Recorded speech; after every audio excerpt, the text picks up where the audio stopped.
Welcome, everyone.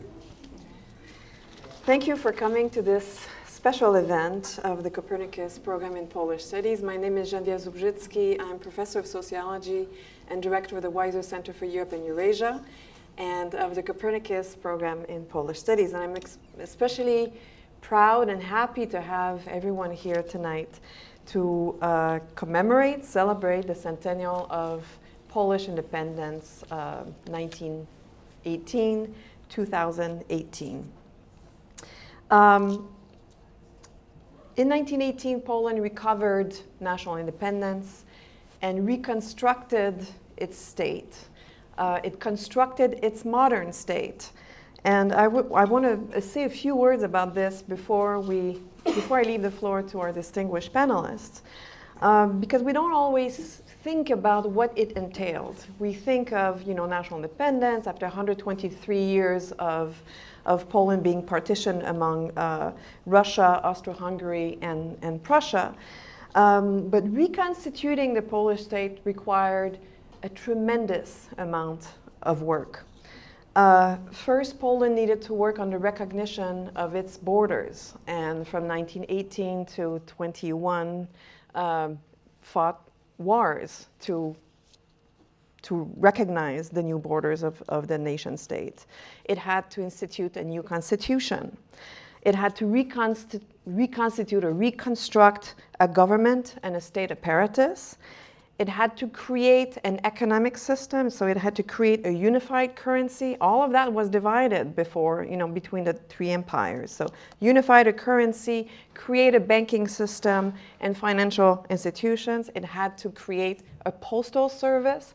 So all of these things that we don't necessarily think about were tasks on the new government's to-do list. The railroad system also needed to be unified, created.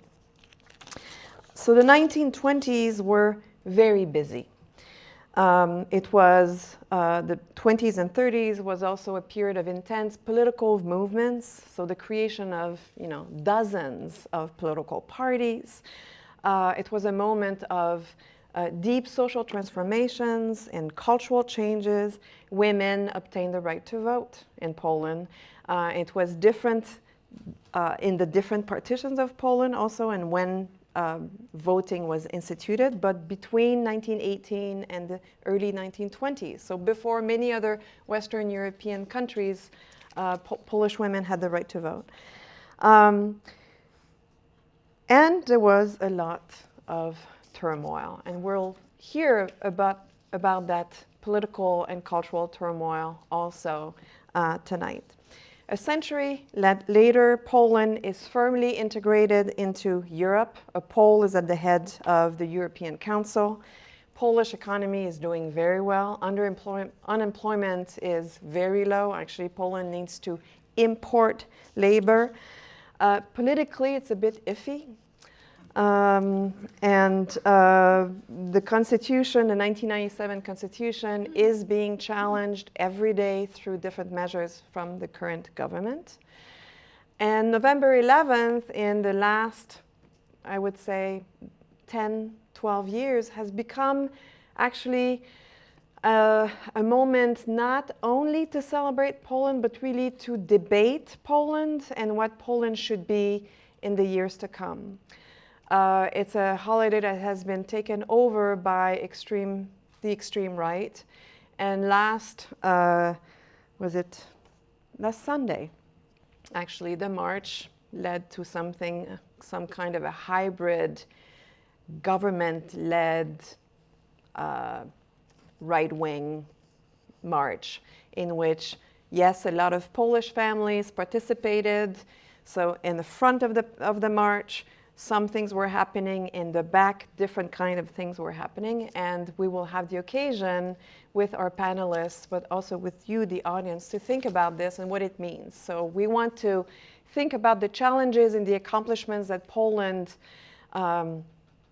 managed to do in the interwar period and through that century, but also to reflect on what is yet to accomplish and the work that remains to be done. so without any further ado, I will introduce our speakers.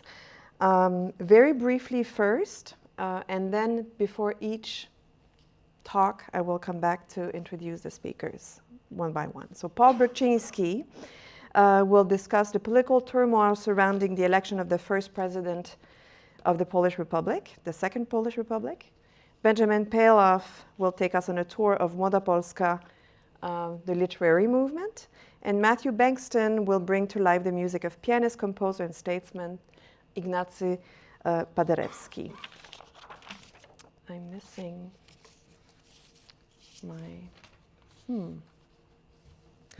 missing my long bio notes. I'm sorry. You don't have them either? Okay. So Paul Brykczynski, no, because I know him very well. I can introduce him by heart.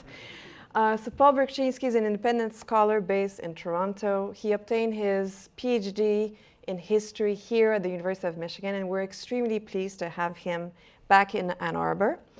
I think that many people here will claim him as their own. So I know I do because he was enrolled in my seminar. Brian Porter-Schutz directed his dissertation, and Ron Sooney was also on that committee. And his dissertation, now of course I don't have the title of the book, but his dissertation published as a book, which was Prime for Violence. Prime for Violence, won the Kulczycki Prize Award for Best Book from ACES, and it was translated into Polish by Krytyka Polityczna, and it won the Polityka Best Book Award last year, I think. So Paul is known in Canada, in the US, and in Poland as well. He works on nationalism, populism, anti-Semitism, and he has a very interesting background because he works on Poland and Eastern Europe, but also on the Middle East. And so we're very glad to have him with us tonight.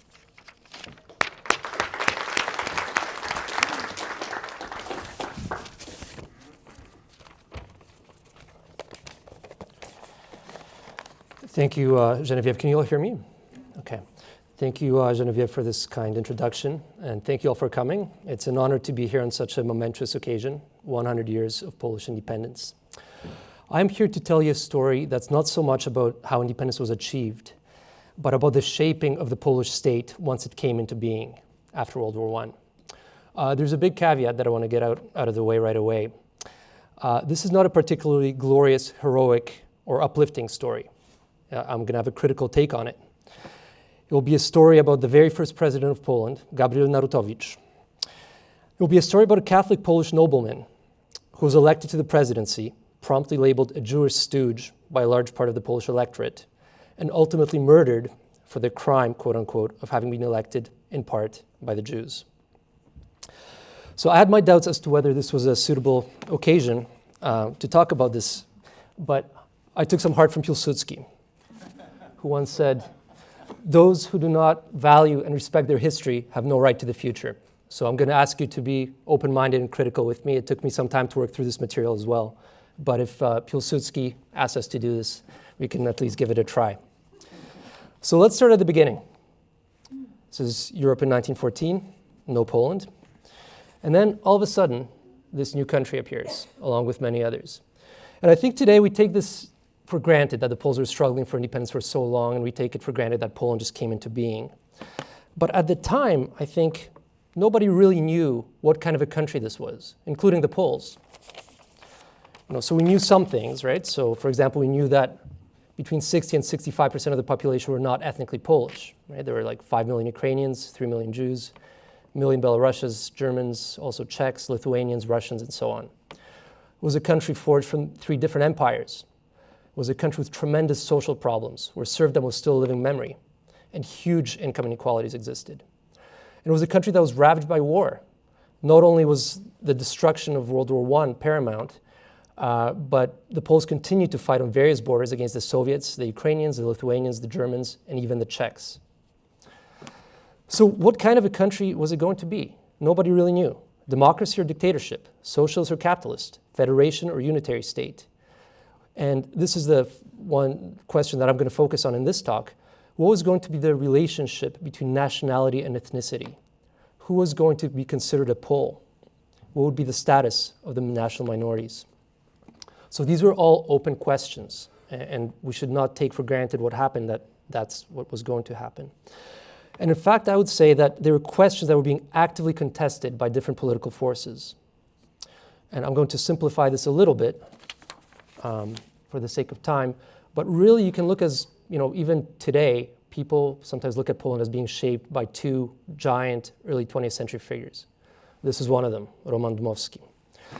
The father of modern Polish nationalism, also, I would argue, the father of modern Polish anti-Semitism. He was basically a social Darwinist who believed that history was an evolutionary stage on which social organisms or nations competed for survival. The nation was defined more or less biologically. And in this struggle, if the Poles were to survive, they would have to dominate others.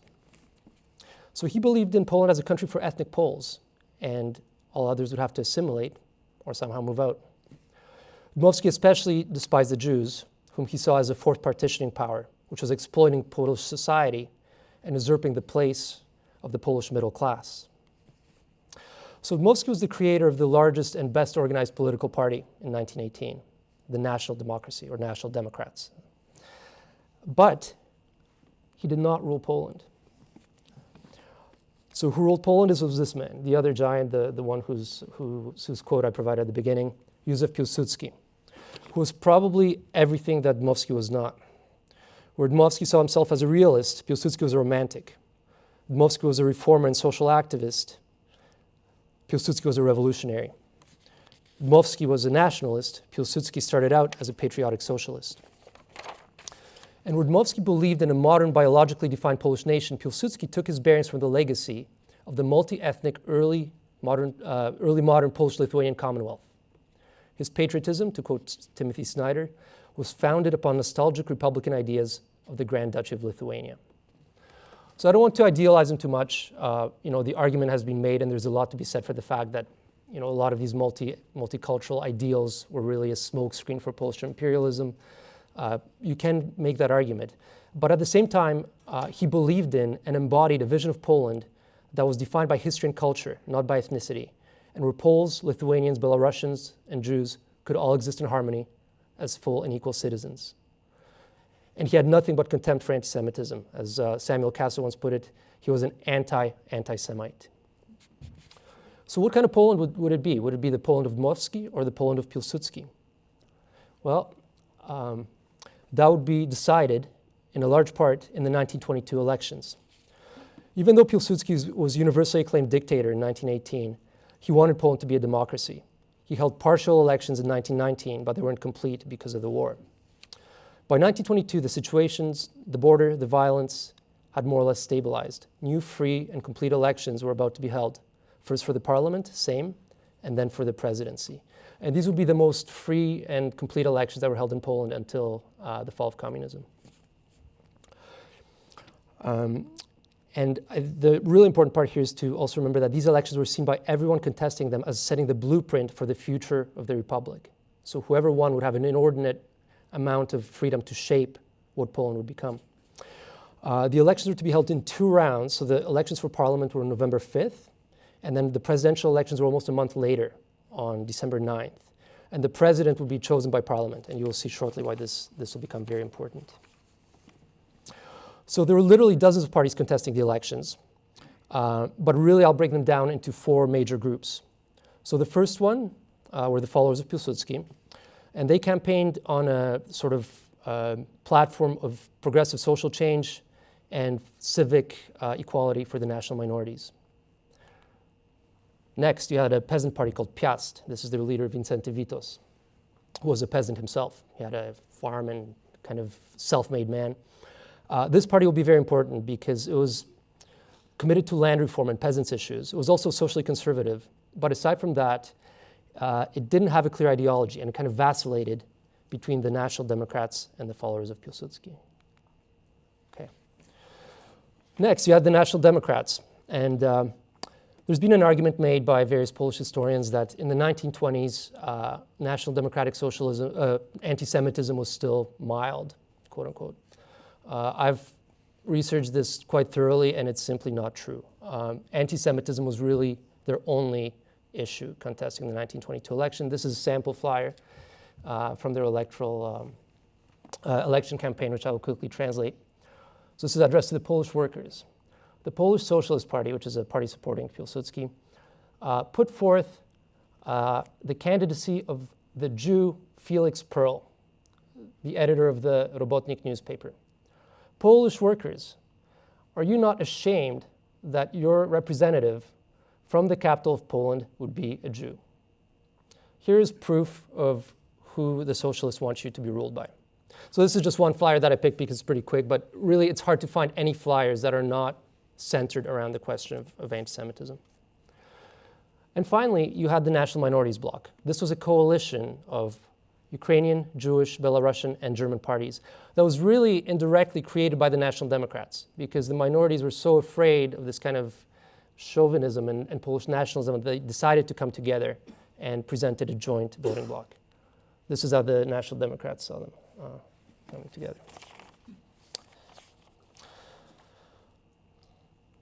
So the election results. This is kind of a complicated slide, but I'd just like you to look at the part that says National Assembly. The blue is the National Democrats. The green is the Piast, the Peasant Party. The red is the left and the followers of Piłsudski, and the purple is the bloc of national minorities.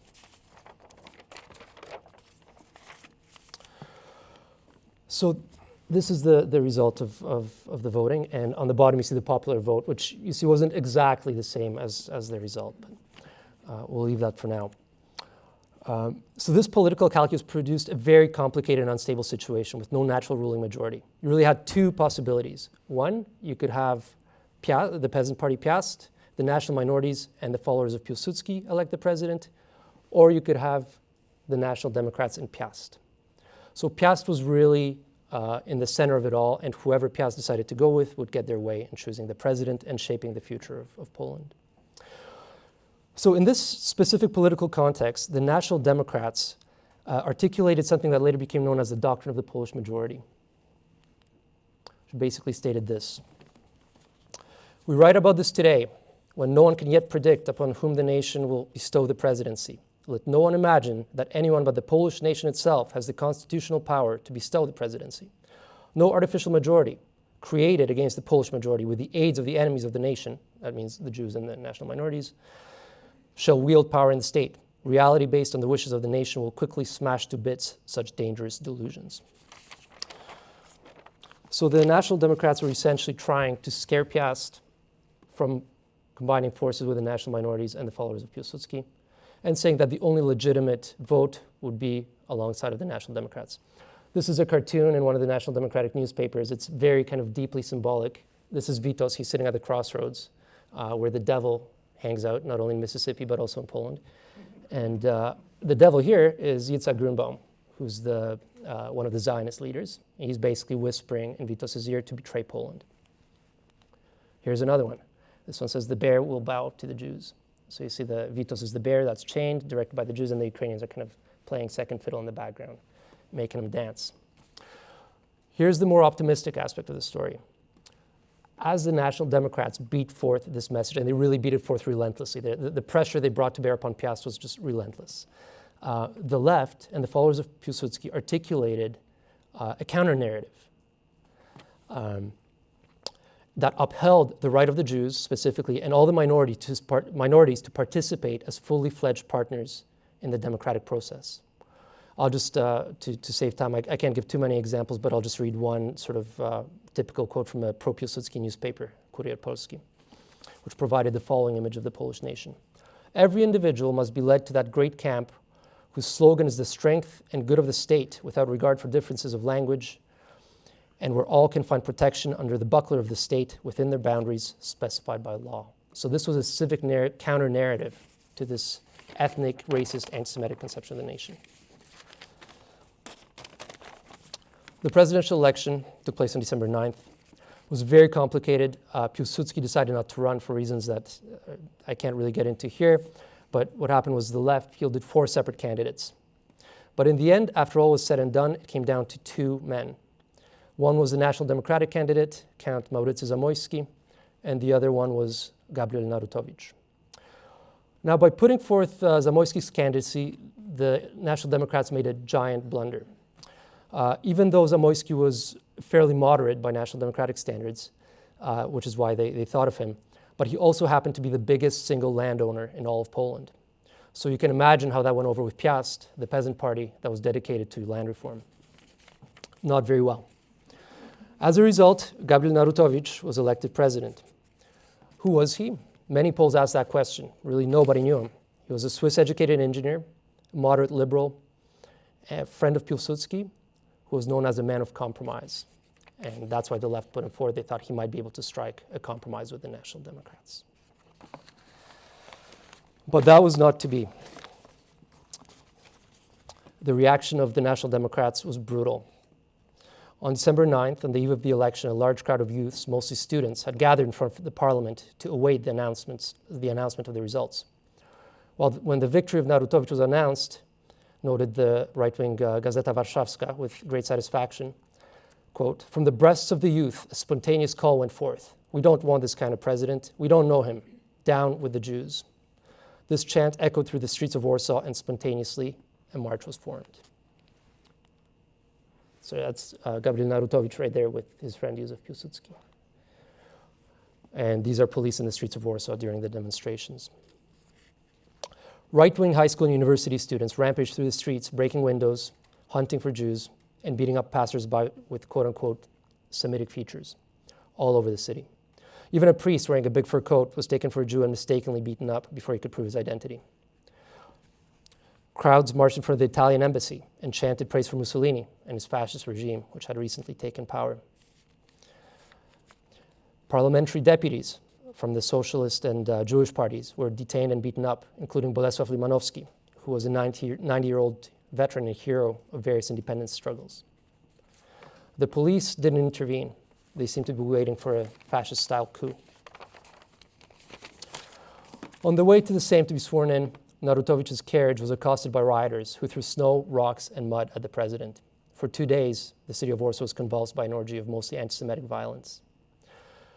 But it is also noteworthy that there was resistance to this. The Polish Socialist Party offered spirited resistance, and at the Three Crosses Square, which was the epicenter of the National Democratic demonstrations, a pitched battle took place between the socialist militia and the nationalist students, when gunshots were fired. By the end of it all, 2 people were dead and hundreds injured. For reasons which, again, I can't really get into here, but which mostly had to do with their own failure of nerve, the National Democrats were not able to use these riots as a springboard for a fascist-style coup. By December 12th, the army and the police were able to restore order, but the situation in the city remained tense. On December 16th, the president participated in the annual opening of the Zachęta art exhibition. Shortly after entering the building, as he examined a painting, he was approached from the back by a painter named Juliusz Niewiadomski. Niewiadomski quickly pulled out a pistol and fired 3 shots into the president's back. This is an artist's depiction. He was actually closer. He was almost point blank when he fired the shots. Narutowicz was dead within minutes, but his killer made no attempt to escape. His goal was accomplished, as he explained. He killed the president to free Poland from Jewish slavery. So what happened next? Well, superficially nothing. Niewiadomski was taken into custody, tried, and executed. A new president, Stanisław Wojciechowski, was elected with the exact same votes as Narutowicz. No further riots took place. The National Democrats appeared to be in a state of shocked by the violence they had unleashed. And some contemporaries believed this too. So, for example, many Jews were very optimistic about the future. Apolinary Hartglas, a Zionist leader, wrote this: "The president of Poland fell, but with him fell the National Democrats, who revealed to the world their true disgusting faces. The idea of the civic state will step over the dead body of the National Democrats and continue to flourish."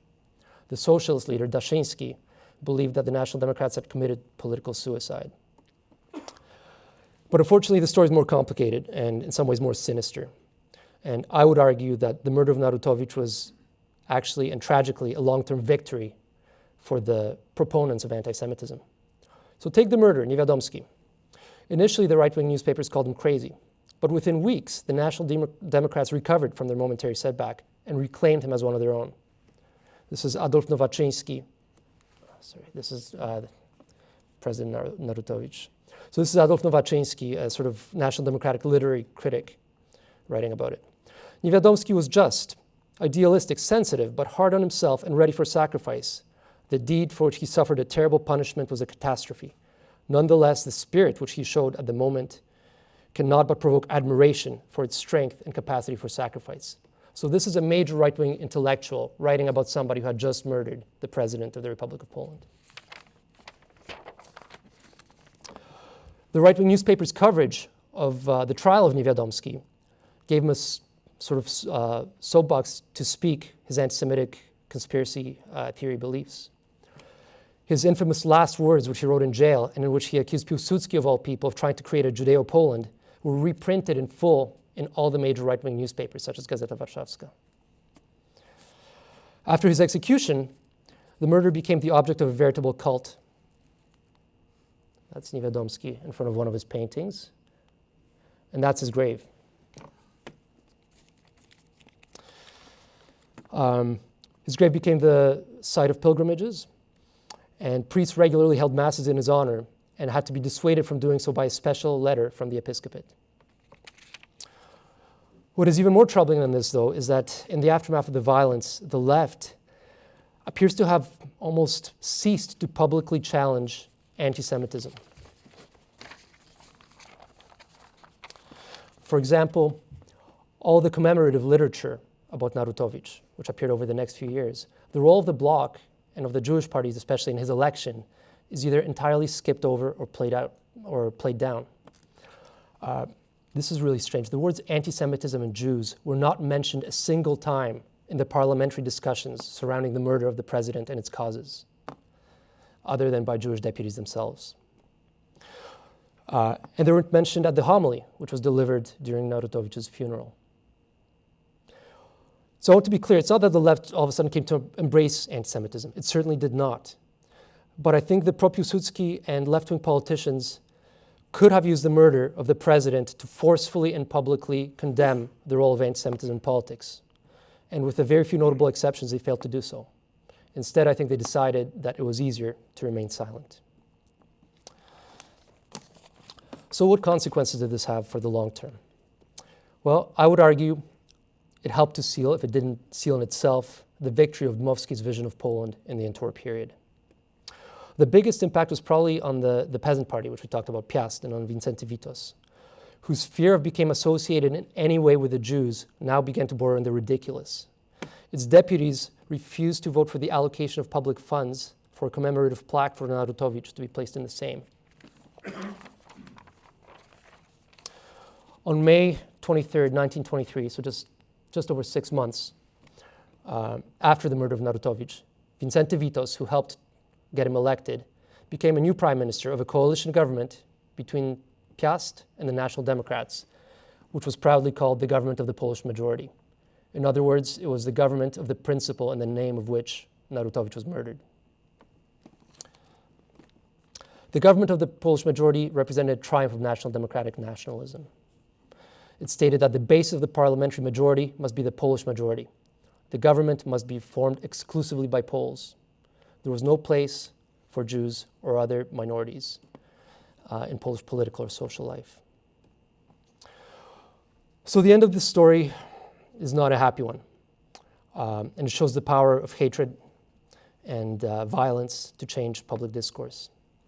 The violence employed by the National Democrats might have been counterproductive in the short term, but in the long term, it effectively bullied the left-wing and centrist parties into accepting the idea that only a Polish majority could legitimately rule Poland.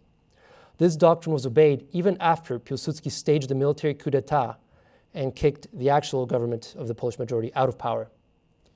And in my view, it helps explain Poland's unfortunate slide into ever-increasing anti-Semitism, which of course came to culmination with Piłsudski's successors flirting with the anti-Semitic movement in the late 1930s.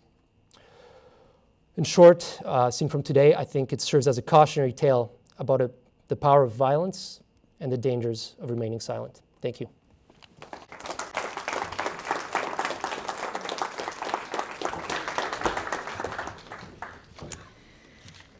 Thank you. Our next speaker is Benjamin Paloff, who's Associate Professor of Slavic Languages and Literatures and of Comparative Literature here at the University of Michigan. Benjamin is the author of 2 collections of poems and a monograph entitled Lost in the Shadow of the Word, Space, Time, and Freedom in Interwar Eastern Europe. He's a former poetry editor at the Boston Review, and his poems have appeared in very distinguished outlets, among others, A Public Space, the Paris Review, and the New Republic. He has also translated a dozen books from Polish, Czech, and Russian, including most recently Janusz Korczak's How to Love a Child and Bożena Kev's On Mother and Fatherland.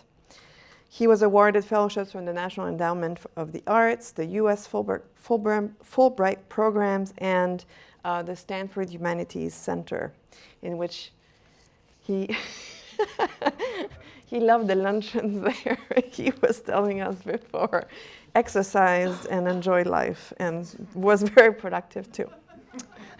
So he will be speaking to us about Młoda Polska as a literary movement.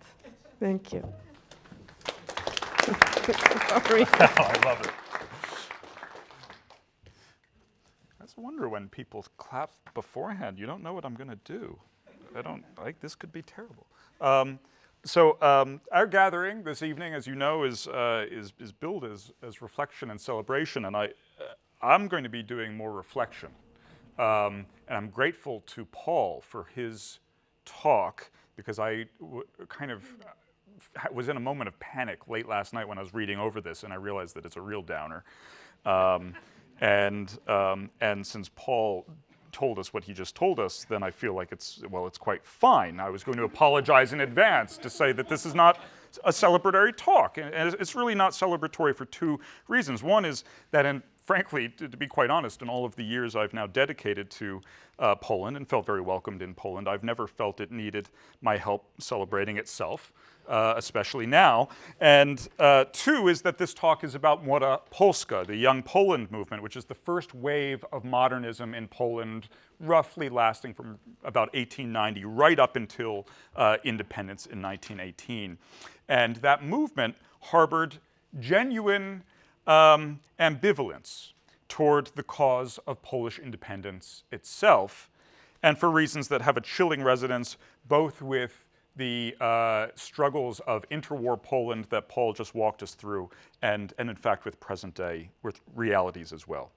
So this term Young Poland, it is important to note, first of all, this is not something that academics have applied to this period or this cultural literary movement, but it was actually something that was self-applied, beginning with Artur Górski, who was an important critic of the fin de siècle, and he referred to this new generation of Polish artists and writers and intellectuals as Young Poland in a manifesto that was published in the culture journal Życie in 1898, and this is a copy of the front page of not the issue in which Górski coined this term or applied this term, Young Poland, but it's actually the front page of the journal as it was published a year later, after Górski had left and had been replaced by this fellow Stanisław Przybyszewski, about whom I will speak in a moment. I also want to point out, while I have this slide up, that not only is Przybyszewski the literary director of the journal, but the art director of the journal is Stanisław Wyspiański, who is another major figure I will be discussing in some detail. So what Górski called for was a rejection of the positivist ethos that had dominated Polish culture since 1865 and the failure of the January Uprising, which had been the last great uprising against partition and what was initially the most promising. The uprising's collapse brought about a cultural shift. It was such a violent blow to Polish culture in general that it created a shift away from Romanticism, with its spiritualism, its delight in disorder, and especially its fervor for revolution, and toward what was termed praca organiczna, organic work. which meant the preservation and advancement of a stateless nation through the cultivation of Polish language, art, science, and institutions. In other words, the shift away from revolutionary activity and armed insurrection, and instead toward using cultural production itself as a way of creating, preserving, and advancing Poland as a concept. It was, in fact, a very fruitful period for Polish literature and science. But by 1898, writers and artists of Górski's generation had simply had enough. Not only did they feel deeply limited by the demand that art provide a specific societal good, as it does in the notion of organic work, but they had grown skeptical of positivism's governing ethos. After all, after some 35 years of promising that knowledge solves problems, what had positivism actually solved, according to this generation of upstarts? Young Poland longed, instead, to recover traces of romantic culture that their parents' and grandparents' generation had abandoned. The aestheticism, the tragic sense of history, the spiritualism. And even though mostly I'll be talking about literature as an intellectual endeavor, most of my slides are simply visual. I think it's easier in some ways to visualize what I'm talking about. Art before young Poland had looked more or less like this. You guys, many of you, I imagine, know the paintings of Jan Matejko. He is a really quite fantastically talented painter and professor at the School of Fine Arts in Krakow, and he paints in a realistic fashion about themes that are actually drawn from Polish Romantic nationalist culture. So you can see here this painting, which is called Polonia 1863, painted well after, of course, but it is a historical allegory of the January uprising itself, 1863, up here underneath the imperial double-headed eagle of the Russian Empire. And you have Russian soldiers standing around and Poles who are being shackled by this blacksmith, including this woman who isn't covered in rags and dirt like everyone else, but is wearing this beautiful black velvet gown and is looking defiantly at the viewer. And she is, the title of the painting tells us, this is Polonia. Polonia, the female embodiment of the ideal of Poland being shackled by the Russians. This is art before Young Poland. After Young Poland, you get art that looks like this. This is a stained glass window in the Franciscan Cathedral in downtown Krakow, and the window itself was designed by Stanisław Wyspiański. It's actually quite amazing. If you've never been there, if you happen to go to Krakow, I really recommend checking out the interior of the church. First of all, because it's an unusual interior. It's an Art Nouveau design for a Catholic church.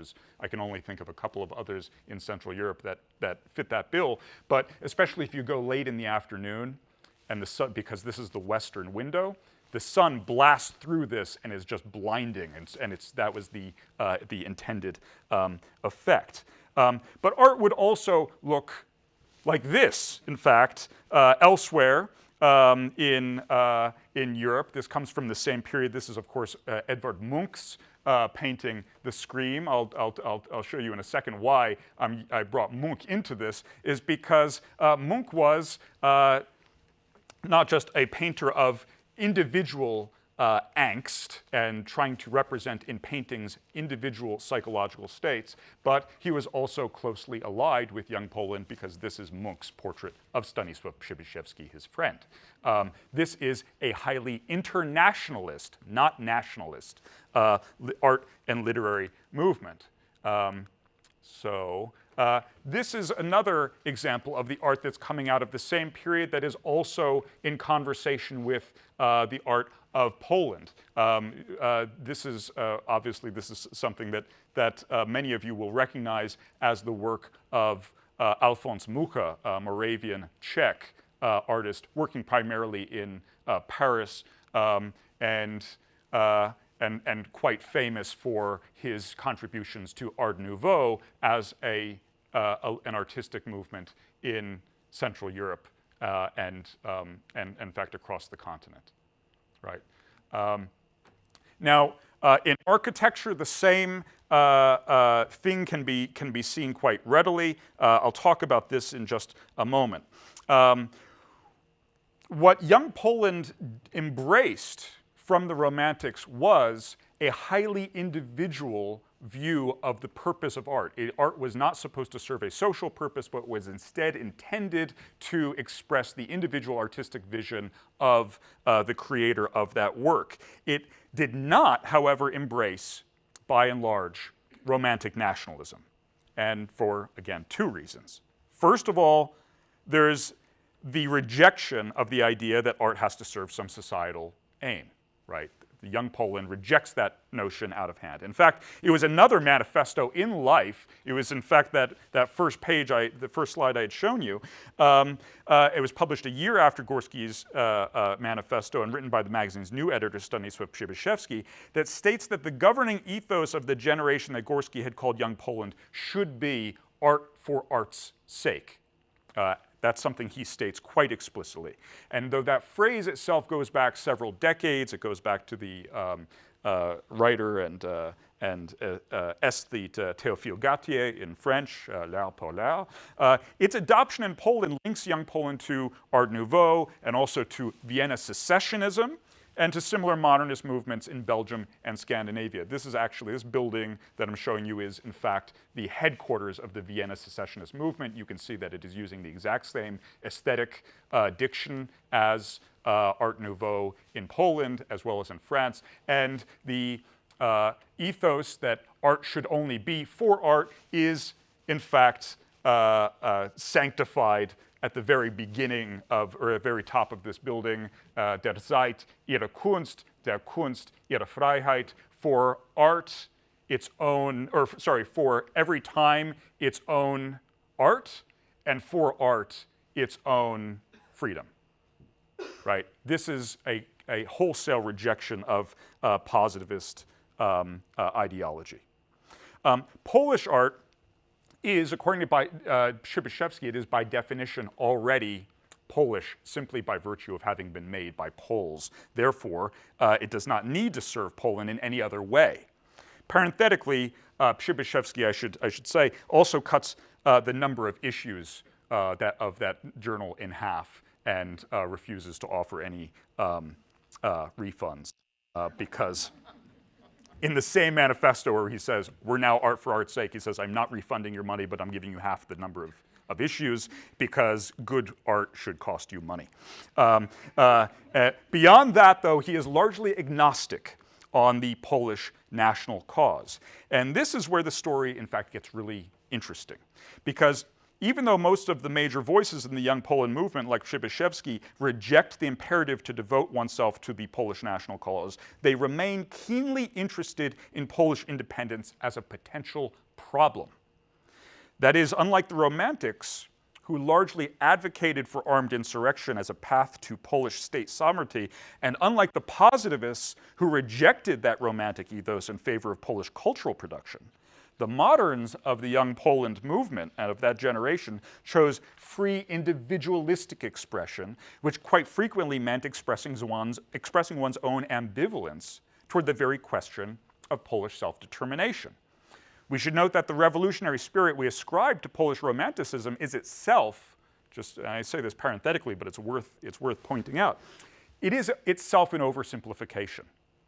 In particular, Zygmunt Krasiński, who has long been recognized alongside Adam Mickiewicz and Juliusz Słowacki as a national poet prophet or wieszcz, he was so deeply conservative and skeptical of revolution of any kind that some in Poland today would in fact like to strike him from the Parthenon of the wieszcz. The wieszcz have to be three. It's the idea of a trinity within Polish Romantic culture, but because he was in fact quite conservative and anti-revolutionary, some people say, well, he doesn't really belong. You have to be pro-Polish independence in order to qualify. Not surprisingly, given our respective histories, the assumption that national self-determination is an inherent good pervades American historiography in general and Polish historiography quite insistently. The major cultural engineers of young Poland did not share this assumption, and for that matter, I should say that nor I don't either. Instead, they regarded the nation-state as a configuration of political power like any other configuration of political power, which is only ever as good or effective as the intentions and competence of those wielding the power. This is not to say that they were opposed to Polish independence or indifferent to it. Przybyszewski, who had lived an insistently international and anti-establishmentarian existence, represents a particular extreme of non-engagement, and even he became, at the end of his life, more conservative with age, took work as a bureaucrat in the office of Stanisław Wojciechowski shortly before his death, and returned to Catholicism. But there was certainly a range of attitudes toward the cause of Polish statehood, but the most enduring voices of the Young Poland movement, and I'm thinking of the novelist Stefan Janoski, the playwright and visual artist Stanisław Wyspiański, whom I've already mentioned, poets which include Kazimierz Przerwa-Tetmajer, Jan Kasprowicz, Belleza of Leshka, the highly influential philosopher Stanisław Brzozowski, they variously expressed attitudes critical of the notion that national self-determination would necessarily lead to a freedom and prosperity for those peoples resident within the dreamt-of nation's new political borders. On the contrary, when these writers and cultural engineers examined Polish society, what they saw was deeply entrenched conflicts between the aristocracy and the peasantry, nationalists and internationalists, Polish Catholics and religious and ethnic minorities, especially Jews, but also Russians, Germans, Ruthenians, etc., traditionalists and modernizers, local self-interest and collective action on a national scale, some of the very same conflicts that had contributed to the weakening of the Polish state in the 18th century, that had consistently thwarted political and military efforts to reestablish a Polish state regularly throughout the 19th century, quite regularly, as if each generation needed its own opportunity to fail, and conflicts that would very likely be reified rather than tempered by Polish independence. In a sense, a century of partition and foreign occupation had fostered a political orthodoxy whereby blame for societal ills, or at least for the failure to address them, could be assigned to those in charge. Young Poland understood that reapportioning power to Polish home rule would do nothing to cure ills that the cultural elite had shown so little interest in addressing. This is the crux of what is perhaps the most celebrated text to arise from the entire life of young Poland across 3 decades. And that, namely, is what I have in mind is Wyspiański's play, The Wedding, a 1901 verse drama, which Andrzej Wajda adapted for film in 1972. It's a film that now occupies a rather important place in the canon of international cinema, and a play which continues to be staged quite regularly in Poland and abroad. There is no small irony in the fact that Wyspiański's play has been appropriated by populism as expressing some core of Polish national identity. In fact, my own first contact with this play was in reading the frontispiece to volumes in the series A to Polska właśnie, published by Wydawnictwo Dolnośląskie. I brought one copy of, this is the volume on Schulz. And some of you may recall these were very popular, sort of pocket-sized, beautifully illustrated guides to aspects of Polish culture and to major authors. The first writing in each volume in this series, which used to be, they were ubiquitous in Poland, in the 1990s especially. And the first words you encounter in each volume provide the source of the series title, which we might translate as, and that's precisely what Poland is. These words are spoken in The Wedding by the character named only the poet, who initially tells the bride, not his bride, mind you, but the bride at the wedding, "You can search for Poland throughout the world, young bride, and you'll never find it." And he then draws her attention to her breast and asks her what she has in there that is pounding to be let out, to which she replies, "Of course, my heart," to which the poet says, "And that's precisely what Poland is." A to Polska właśnie. It is quite clear, so this bit is reproduced on the very beginning of every one of these volumes. And that was my first contact with this play. But it's quite clear why one might take such a statement as emblematic of national consciousness, even of romantic nationalism. Poland is the heart we feel. We know it's there, but it's locked in a cage, the rib cage, the mała klatka, as it's said as the poet tells us, as he's pointing to this woman's breast. And it's also a lovely expression of the national spirit, but it is absolutely not Wyspiański's intention in the play. Within the context of the play, the poet is unequivocally a ridiculous, self-serving figure who uses expressions of romantic spirit to try to seduce the female guests, moving from one to the next as he keeps finding his advances rebuffed, until he finally arrives at Rachela, who is the daughter of the Jewish innkeeper in the inn where the wedding reception is being held. And Wyspiański holds Rachela up as an example of everything the poet pretends to be. She speaks in symbolist imagery. She seems to commune easily with nature and the spirit world, and in fact, it is she who challenges the poet to put his money where his mouth is by daring to invite the spirits into the wedding as guests. The poet does so, but ironically, because he does not seriously believe the spiritualism he peddles only in order to impress women. And when the spirits arrive, and the poet and the other guests then have to contend with the consequences of what before had been merely a gesture, all hell literally breaks loose.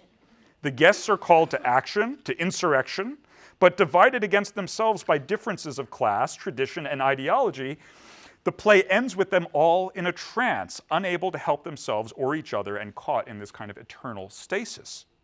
This meaning was not lost on the play's original audience, which caused something of a scandal after its premiere because the play had been based on a real event.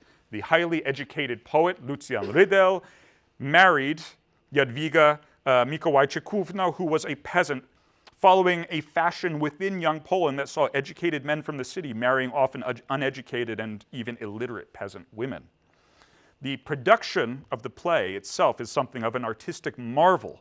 Less than 4 months had passed between the actual wedding and the staging of an elaborate play, which Wyspiański wrote in elegant, witty verse, and for which he designed sumptuous costumes and sets himself. I think I have a slide, actually, of, no, this is the Jama Michalska in Krakow, which is still operative, actually still exists as a cafe. This was the cafe that the young Polish intellectuals met in. And you can see it is still very much a beautiful display of Art Nouveau design from the fin de siècle. There's Wyspiański himself. It really pays if you want a really good portrait of yourself as a writer. It pays to be the artist. Wyspiański, this is his self-portrait. He looks really cool. And this is here's the poster advertising the drama premiering on the 16th of March, 1901. The wedding itself, to which it refers and which it models readily, actually only occurred on November 20th, 1900. So just the amount of labor that had to be packed into those 4 months makes me nauseous. It is quite a marvel. And Wyspiański not only wrote this verse, but he also designed these amazing costumes and the sets. The attendees to this premiere, recognized themselves and each other in the characters on the stage, generally represented it in an unsympathetic light, since the entire play underscores both the pointless self-satisfaction of nationalist rhetoric and, more importantly, the way that the same rhetoric is used in order to ignore the deep social divisions within Polish society. The problem, the play seems to say, is not them, the partitioning powers, the foreign occupiers. The problem is us. Thus, the deep irony of this play having been adopted as a selection for the national reading campaign, the Narodowe Czytanie, by President Andrzej Duda and his wife in 2017, since one could easily read the play as a critique of the very attitudes toward Polish national self-consciousness that Duda and his party regularly espouse. But these tend to be unironic politicians. But Wyspiański was not alone in his reservations. Like Wyspiański, Stefan Janoski, arguably the movement's most important and influential novelist, looking very happy here, was concerned throughout his career with the class divisions that were so deeply rooted in Polish society that they called the entire notion of liberation into question. Liberation for whom? From what? At the beginning of The Faithful River, Wierna Rzeka, one of Żeromski's most celebrated novels and published in 1912, but set during the failed January uprising of 1863 to 65, the last gasp of revolutionary romanticism, Żeromski's character, Odrowąż, the novel's hero, is gravely wounded and stumbling away from the battlefield when he comes under attack from Polish peasants, who start arguing among themselves about whether to turn the insurrectionist into the Russians, kill him straight away, or let him go. They do not see him at all as representing their interests, as fighting for their benefit. They certainly do not see him as one of them. He is a nobleman. These uprisings that are raised every generation or so are always efforts by the nobility to secure their own power. And the peasants are well aware that whoever holds power in Poland, it's not going to be them. Odrowąż does make his way to a manor house where he is nursed back to health by Salome Brynicka, a member of the impoverished nobility who has become a ward of the household. The two become romantically involved, romantically I mean with a lowercase r, and Odrowąż impregnates Salome before abandoning her at the end of the novel because, as Odrowąż's mother explains to the devastated young woman, the social differences between a young man of the nobility and a young woman of the petty nobility are so great that their love simply cannot overcome them. Odrowąż leaves at the end of the novel. I'm sorry I'm spoiling this, but at the end of the novel he leaves to fight another day, and the novel ends with the pregnant Salome collapsing and apparently dying face down in the mud. Poland's future, in Żeromski's telling, just as Wyspiański had implied a decade earlier, is dead before it can be born. Though young Poland came to an end with Polish independence, the deep skepticism it harbored toward the Polish national project did not, because the next generation of interwar writers, of course, were raised both reading and in direct communication with the same authors from young Poland. So no wonder, if the intellectuals of young Poland were concerned that state sovereignty would not solve or could even exacerbate the divisions and institutional deficiencies within Polish society, the interwar period can only be read as their prophecies fulfilled. This is why Julian Kaden-Bandrowski, one of the major authors of that early independent period, in his 1922 novel General Barch, refers to celebrating Polish independence as, quote, delight in the trash heap restored. And we could point to many other artifacts from this period that were, like the texts I've just mentioned, offered by their authors as occasions for reflection, not celebration. But if we cannot yet celebrate a common good or commonwealth, then let us hope, as young Poland did, that critical reflection might someday show the path for attaining it. Thank you very much.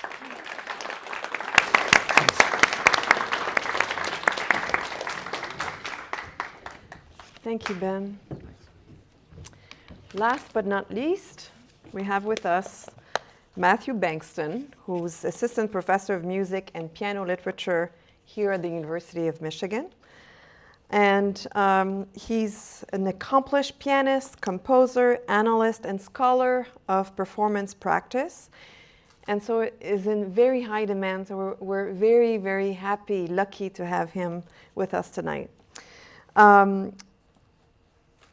He's also an advocate of both contemporary and rarely performed music, and offers a very diverse repertoire. And one of his specialty has become Polish music.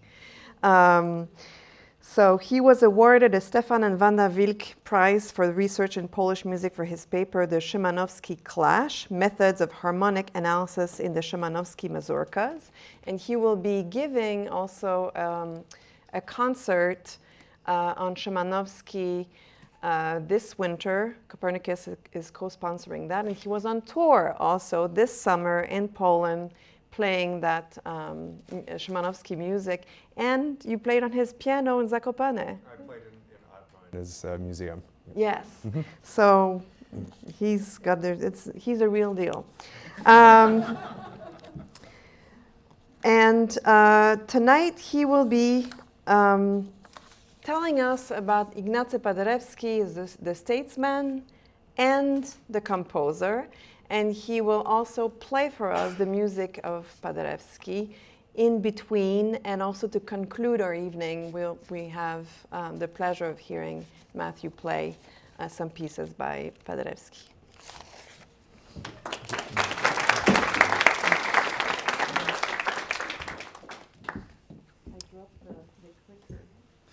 I'm just going to use my, my arrow keys. Thank you, Geneviève. That was very kind.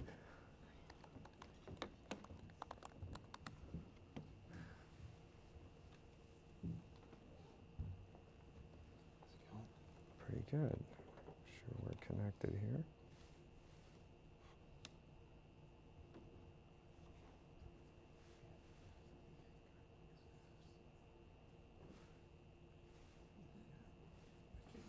Let me get out of this and then into this. There, that's what you're supposed to see. Okay, very good. So the evening, my talk will conclude with the quintessential example of Polish nationalism, revolutionary romanticism, and the man who made much of this possible in the end, a pianist, believe it or not. The early life of Ignacy Jan Paderewski shaped him quite profoundly. His father, Jan Paderewski, was captured by Cossacks when Ignacy was only 4 years old. Of course, this was extremely difficult for him. His father came back ultimately, but he felt very powerless, he felt very resentful, he felt insignificant. He had a burning desire to become someone important, and not just somebody from a random nowhere kind of place. And he really wanted to help Poland above all. His father, he ended up having to read stories to his father because of his poor eyesight, reading newspaper reports, for instance, trying to cheer him up, but unfortunately the news was never good. So he would always change the news to make it seem better for Poland. But it was already very early. He would play games of fighting with his sister around just imagining that they were helping to free Poland, essentially. His father made an arrangement with the Kerntopf piano builders for him to go study music at the Academy, the Institute of Music in Warsaw. They were quite generous. There are many people who had been very generous to Paderewski over the years, and this is certainly a prime example. So it was at the Institute of Music where Paderewski really began to become someone. Believe it or not, the instrument he played there, he had, this happened many times over his life, but his piano technique was very awkward when he was younger. He had charisma, he had musicality, but he didn't have very much in the way of chops. And the teacher said, no, you can't be a pianist. You should study trombone. So he played trombone in his school orchestra. But he always worked at the piano. He imagined becoming a pianist. And he was actually awarded a teaching position there, and he married one of his early students there, Antoniette Korsak, and she gave birth to a son, Alfred. Tragically, the pregnancy was an absolute disaster. She died in the process, and the son was crippled. So Paderewski had a tremendous burden, and part of his lifelong ambition to play many concerts and to raise money was partly for a need to sustain this child. He did later marry Helena Gorska in 1899. I leave out a period of much philandering, I must say, in this period where he was involved with multiple women. But she was originally the wife of a violinist who had premiered his Violin Sonata, which was one of the more successful of his early compositions. Speaking of Paderewski, the pianist, unfortunately I don't have time to play an excerpt of his playing, but one of the best ways to celebrate 100 years of Poland would be to listen to Paderewski performing Chopin, which is what I did when I gave a similar talk at the music school this past Tuesday. As I mentioned, his charm and musicality was innate, and he had a very self-consciously authoritative and kind of posture. He read music with Richard Strauss when he was younger, and Strauss was one of these kind of players who was moving around and overly emotive, and Paderewski thought that was ridiculous. And he worked very hard to make this patrician kind of pose as a pianist. In spite of his rather awkward technique, there were some people who came to hear him, including Anton Rubinstein, who was one of the greatest pianist stars of the time.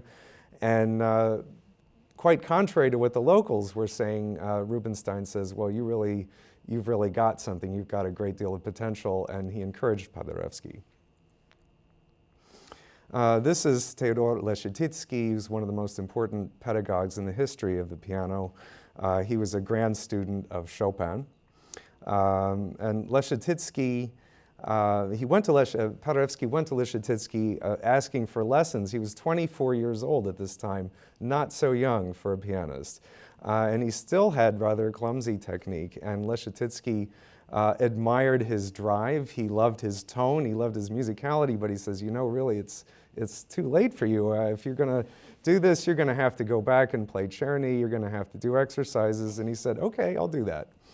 And Leschetizky had hardly seen anyone who had this kind of work ethic, and it was the work ethic that really kept Paderewski through all of his years. He was an incredibly, incredibly hard practicer.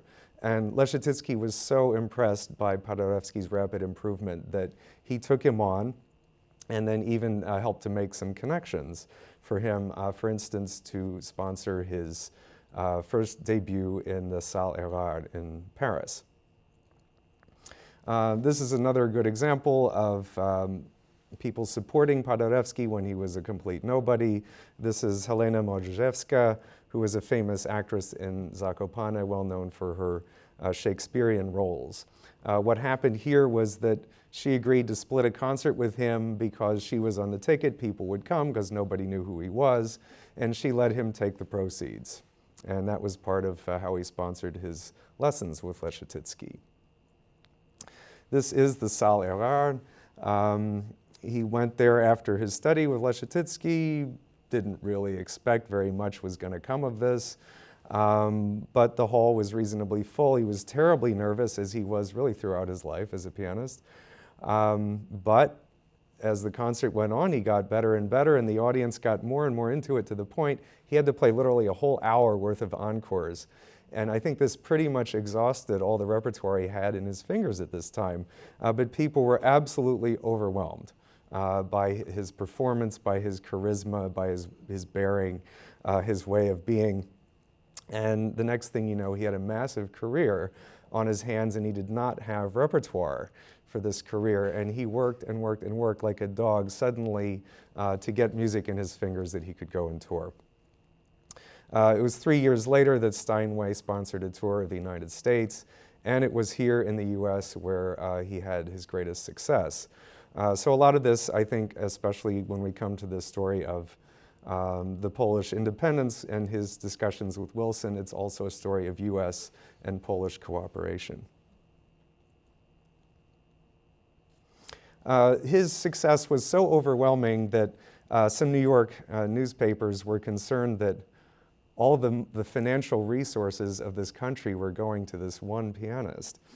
And many critics were very cynical, and many others were jealous. And in fact, he encountered pianos that were booby-trapped. He had to find, there were sharp objects hidden inside. He had to be careful. This is the Velte Mignon piano roll mechanism. And Paderewski recorded piano rolls in 1911. They're often not taken so seriously as representations of what his real potential was. But they're worthy to be compared with other great pianists of the time, such as Scriabin, Rachmaninoff, Granados, Debussy, Ravel, among others who were recording at roughly the same time. So when the war came, Paderewski, first of all, was not so motivated to perform. He was already financially well off, and he devoted his energies to the cause of Polish independence and did not return to the stage until 1922. So that was 5 whole years of not performing, and similar to the case of Horowitz, who took a period off, of course, for very different reasons, there was a tremendous amount of anticipation for his return. Chopin certainly was the composer that Paderewski was most well known for performing, and it's most noteworthy this set of editions known as the Paderewski edition. It was the most, I think, considered one of the most reliable, the most popular editions for many, many years for pianists playing Chopin. Paderewski as a composer was thoroughly a romantic. The majority of his music is for piano. He's a pianist composer. He feels the piano very well. He thinks through the piano. You will definitely hear that in the piece that I play. The influences of Chopin, Liszt, and Schumann are quite clear. There are about 3 CDs worth of just his solo compositions. And in addition, there's a piano concerto, a symphony, a violin sonata, and an opera with varying degrees of success. The majority of Paderewski's compositions were written when he was young, before his touring really took off, and of course his political activities as well. So I doubt that he reached his fullest maturity as a composer because of these other activities. Nevertheless, Paderewski, his Violin Sonata, composed in 1879, note he was 19 years old. Brahms heard it and said it was very fine, and Brahms was not somebody who was particularly liberal with his compliments. Nor was Camille Saint-Saëns, who heard Paderewski as both a pianist and composer and simply called him a genius who happened to play the piano. It's possible that Paderewski took composition lessons with Brahms. Neither Brahms nor Paderewski was particularly revealing about their autobiographical details, so this is one of these things that will remain shrouded in mystery. This piece, Dans le désert, is the one I'm going to play at the conclusion of my talk. It just shows a good example of the kind of beautiful way that they laid out musical scores at this time. And this is a list of some of his more important pieces, of which the sonatas in the E-flat minor variations are almost a half-hour long. Paderewski as a public figure, you can see the immense charisma that his head and especially his hair radiated into the audience. He had this sense of nerve, he had these nerves, and he had very particular demands when he performed. The hall had to be dark. There couldn't be noise coming from particular directions. It was all part of this package. And there was, unfortunately, my source didn't say who wrote this poem, but it's very characterful. And it goes as follows. What's the use-ski, Paderewski, of your phalangeal skill when your playing goes sashaying with your frontal hirsute frill? You're not so virtuoso, but a regular way-up player. Still, your phrasing's not amazing as your perturbating hair. You can churn the sweet nocturne of the andante you've the hang, but your pounding lacks the sounding timbre of your tousled bang.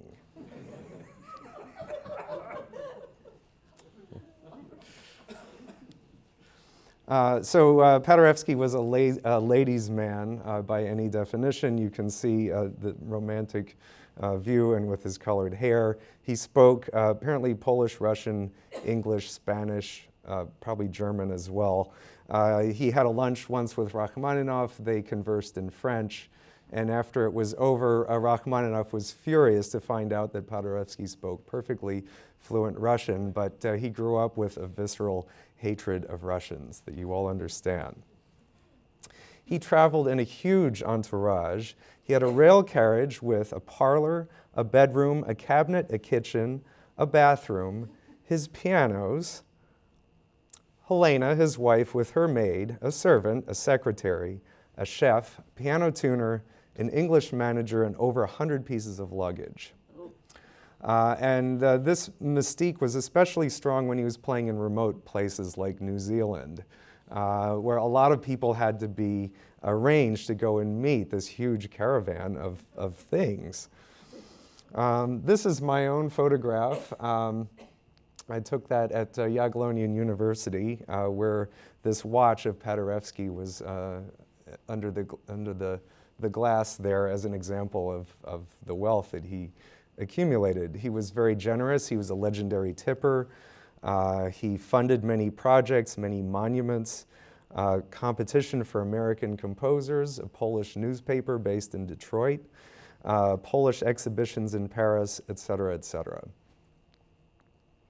This was his home, known as Rion Bosson. It was a major gathering place.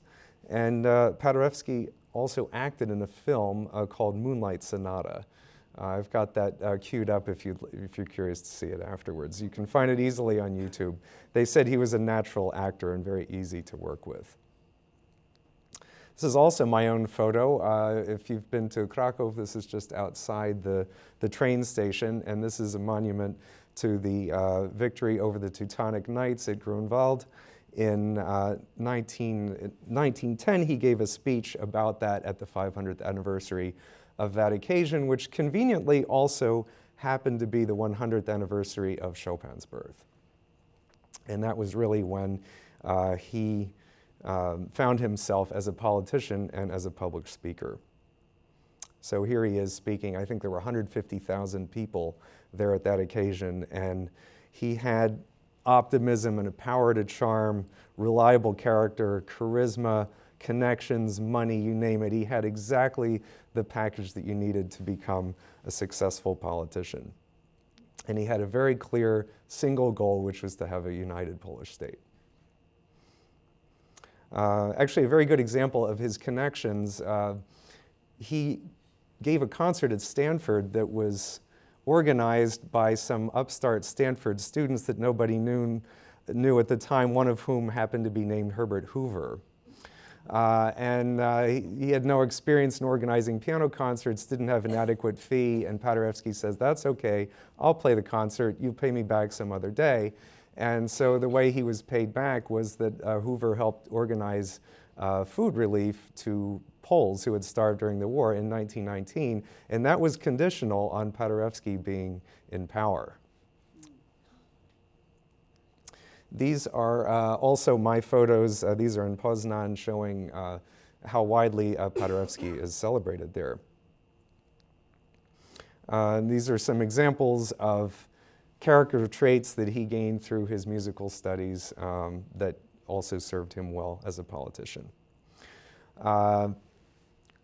A lot of the reason for his success actually is because he knew America very well. He had a feeling if we could get involved in the war that we were going to win. He predicted we were going to join with the Russians, which is why he decided to join with the Russians in the beginning instead of the Germans, because he had kind of the whole plan. He knew, he guessed exactly right at every stage how the war was going to play out. And he even managed to get, after what we've heard, he managed to get Pilsudski and Dmowski onto the same platform to negotiate. So you can understand that was no small feat. He spoke to, this is Colonel Edward M. House, who was Woodrow Wilson's closest advisor. He spoke to him for a whole hour passionately, saying how important it was that there needed to be an independent Poland. And House was so impressed that he put him in contact with Woodrow Wilson, and what a perfect fit. Woodrow Wilson believed in self-determination of peoples above all else. I won't get into the kind of difficulties that he had afterwards, but because he had so much money of his own, he was not particularly good at managing it, and he was not a particularly good bureaucrat. So Anyway, Lloyd George, you can see here the very impressive tribute that he gave to Paderewski. I must say that Lloyd George was not one of his better friends in the Versailles negotiations. Nevertheless, he says one's usually disappointed when you come to meet apparently great men, and Paderewski exceeded his expectations. So after that, I'll play you a piece that shows Paderewski's virtuoso pianism. It's called In the Desert, Dans le désert.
that was celebratory. We have about 10 minutes. Unfortunately, it's shorter than we were hoping, but 10 minutes for Q&A. We have microphones. If you can raise your hand to Liz here. And I would ask, and also Derek, I've asked that you keep your question/remark very brief. I'm sure there are some questions or comments. Impossible. I really enjoyed the panel. This was amazing. I think it was very appropriate. I think it speaks to the wonderful sort of critical approach, the skeptical approach that we try to take here, and I really enjoyed that. A question for Paul. Yeah, as Geneviève mentioned, your book has come out in Poland. It's been widely praised. I can't imagine it's just been praised. And I wondered if you could talk about some of the controversies or the reception more broadly that the book has had in Poland. Am I mic'd up? Yeah. You're Okay. right. Everybody can hear me. So actually, amazingly enough, I was kind of terrified of what would happen once it comes out in Poland. And amazingly enough, other than a couple like weird posts on websites from sort of cranks, there hasn't really been anything negative that I'm aware of, and I don't quite understand it. But there's been a lot of pretty positive stuff, and I think maybe it's a sign of which way things are moving. But I'm not aware of any really negative stuff, and I was totally expecting it. So I don't know what to make of it, but I don't mind.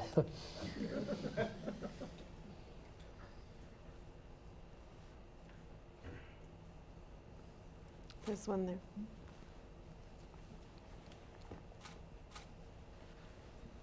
Hello, I was wondering about, this Polish independence regained after World War I and the left ideas, or as you, explained in this talk, just the left ideas were totally put aside when independence was regained. So, in my understanding, probably wrongly, Poland was a great site for, workers' movement, these leftist parties, etc. I understand that I don't know enough, but probably you could just enlighten us about that. So there was a very powerful, left-wing movement in Poland. There was the Polish Socialist Party that was started by Pilsudski, and that was a powerful political force. And there was a powerful left-wing movement, but it wasn't the most powerful. I mean, as far as in every election that was held there, the National Democrats gained the plurality of the votes. So it's not that there was no left wing to speak of. It was very powerful and it presented an alternative, but it's just that the right-wing vision of the nation eventually won out. I don't know if that answers your question. Well, if I may say just something to add to this. I mean, the situation in today's Poland is also comparable. We could say that it's not that there's no left or that there is no center. I mean, the right tends to be very vocal, but there's significant opposition to that. So in the interwar period, you also had leftist movements, but the discourse of the left was not as colorful and or as aggressive or violent as that of the right. That's something that we can observe now as well. Yeah, thank you for great talks and wonderful playing. It was really interesting. Ben, so here's this moment of this group you're talking about, Young Poland, which is either indifferent or anti-nationalist. Do they have a kind of imperial vision? That is, that's a moment when the greater part of Poland is part of Russia. And is there anti-Russianism? Is there pro-imperial? What would be their politics in terms if they're so indifferent or against nationalism? It's a great question. Of course, we're talking about a whole generation, in fact, a generation plus, what we would, by today's standards, I don't know how we would put this, but for them, 30, 35 years, like 2 full generations of people, there's a lot of range. but there was definitely a certain degree of anti-Russianism or anti-imperialism without it actually being anti-Russian culturally. And that's a clear distinction between the ethos that governs young Poland and what came before it. It wasn't across the board. In fact, Jaromski was more or less passed over for the Nobel Prize in Literature. It went to Remont instead. And one of the reasons for that, even though Jaromski was considered generally a more important and more widely read author, was that he was too anti-Russian. In fact, he was anti-Russian and anti-German in a sense. But he was speaking specifically as oriented toward the political imperialism. A good example of what we might perceive as an internal contradiction, although for them made a lot of sense, was Belleza of Leshka. Leshka was someone who had been, he was a Jew, first of all, who had made a career as a Polish author. But early in his life, in his student days in Kiev, he was arrested by the Russian imperial authorities for apparently having recited the great improvisation from Mickiewicz's Forefathers' Eve Part 3 at a private salon. And of course, as often happened at these private salons, somebody ratted him out, and then he was arrested for this.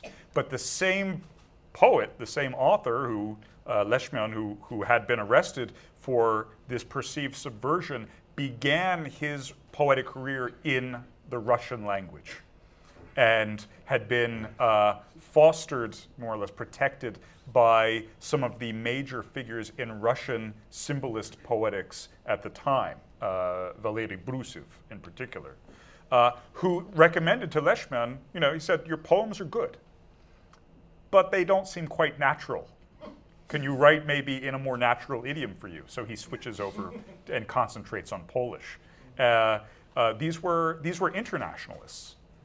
They were very much against the imposition of authority on individuals, whether that was a societal imperative that said you have to write for a societal purpose, or if it came to government stepping in and telling people where they could or could not live, what they could or could not do. Does that answer it?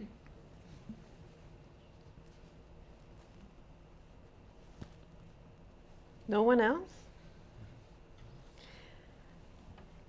We can listen to one more piece. Matt agreed to play one brief piece, Sure. Melody.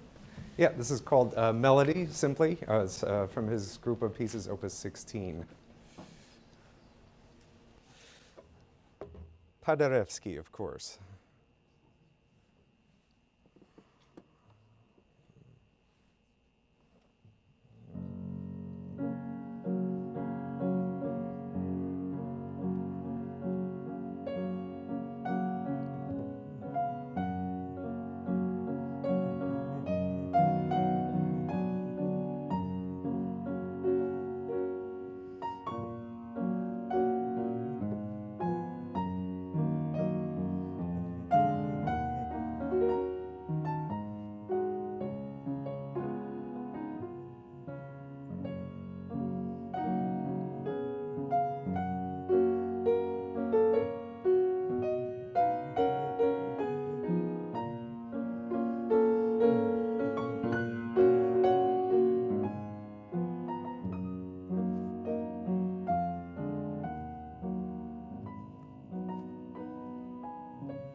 concludes our evenings. I'd like to thank our speakers for sharing with us.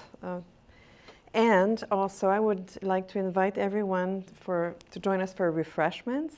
And perhaps together we could wish Poland happy birthday and sing Stolat together. And Matt will give us usually, oh no. Sto lat niech żyje, żyje nam. Niech żyje nam. Jeszcze raz, niech żyje, żyje nam. Niech żyje nam. Thank you everyone for coming.